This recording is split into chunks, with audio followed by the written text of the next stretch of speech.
बुलढाण्यात शेतकऱ्यांच्या विविध मागण्यांसाठी काँग्रेसने एल्गार मोर्चा काढला। शेतकरी कर्जमाफी, हमीभाव, पीक विमा आणि सिंचन अनुदानाच्या मागणीसाठी जिल्हाधिकारी कार्यालयावर हा मोर्चा धडकला।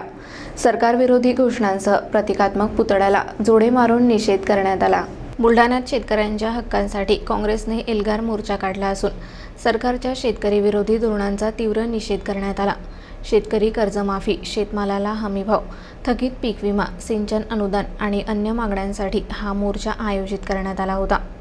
गांधी भवन, जयस्तंभ चौक, बुलढाणा येथून निघालेला मोर्चा जठारपेठेतील मुख्य मार्गावरून जिल्हाधिकारी कार्यालयावर धडकला। मोर्चेकऱ्यांनी सरकारविरोधी घोषणांचा जोरदार गजर केला। विशेष म्हणजे महायुती सरकारच्या प्रतिकात्मक पुतळ्याला जोडे आणि चपलांनी मारून संताप व्यक्त करण्यात आला। यावेळी काँग्रेसचे जिल्हाध्यक्ष राहुल बोंद्रे यांच्यासह अनेक पदाधिकारी आणि कार्यकर्ते मोठ्या संख्येने सहभागी झाले होते। मोर्चेकऱ्यांनी शेतकऱ्यांवर अन्याय सहन केला जाणार नाही, सरकारने तातडीने निर्णय घ्यावेत, अन्यथा आंदोलन अधिक तीव्र करू असा इशारा दिला। राज्यात शेतकऱ्यांची परिस्थिती दिवसेंदिवस गंभीर होत आहे। अनेक शेतकऱ्यांचे पीक विमा आणि अनुदानाचे पैसे थकले आहेत, त्यामुळे शेती करणे कठीण झाले आहे। शासनाने तातडीने ठोस निर्णय न घेतल्यास आंदोलन आणखी तीव्र करण्यात येईल असा इशारा काँग्रेसच्या नेत्यांनी दिला आहे। या आंदोलनामुळे प्रशासन कोणती भूमिका घेते याकडे सर्वांचे लक्ष लागले आहे।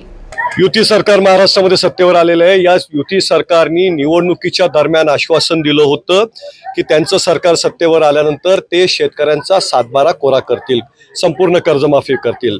या संदर्भात सध्याचे मुख्यमंत्री देवेंद्र फडणवीस साहेबांचे अनेक व्हिडिओ क्लिप्स देखील व्हायरल झालेले आहेत आणि त्यामुळं आज अधिवेशनाचा म्हणजे खऱ्या अर्थाने पहिला दिवस आहे आणि त्यामुळे आम्ही आज जो मोर्चा काढलाय तो या सरकारपर्यंत आवाज पोहोचवण्यासाठी की जे आश्वासन त्यांनी निवडणुकीच्या दरम्यान दिले सातबारा कोरा करण्याचं, त्याची तात्काळ अंमलबजावणी त्यांनी करावी, शेतकऱ्याचा सातबारा कोरा करावा। खरं तर देशाचे पंतप्रधान नरेंद्र मोदी साहेब यांनी पंतप्रधान होण्याच्या आधी शेतकऱ्याचं उत्पादन दुप्पट करू, शेतकऱ्यांना दुप्पट हमी भाव देऊ, अशा पद्धतीची एक नाही अनेक आश्वासनं दिले होते आणि त्याची देखील आठवण या निमित्ताने, या मोर्चाच्या निमित्ताने आम्ही करतोय।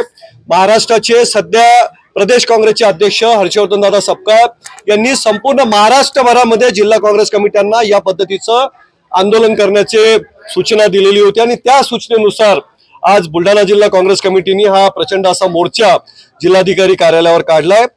आम्ही या सरकारला आठवण करून देऊ इच्छितो की तुम्ही जी आश्वासनं दिलीत ती पूर्ण करा। शेतकरी आत्महत्या करतायत, मोठ्या प्रमाणात आत्महत्या करतायत आणि त्यामुळं त्यांची संपूर्ण कर्जमाफी झालीच पाहिजे। महाराष्ट्राचे कृषी मंत्री यांचा प्रचंड मोठा भ्रष्टाचार उघडकीस आलाय आणि त्यामुळं त्यांनी देखील तात्काळ राजीनामा दिला पाहिजे, ही देखील आमची आज या निमित्ताने मागणी आहे।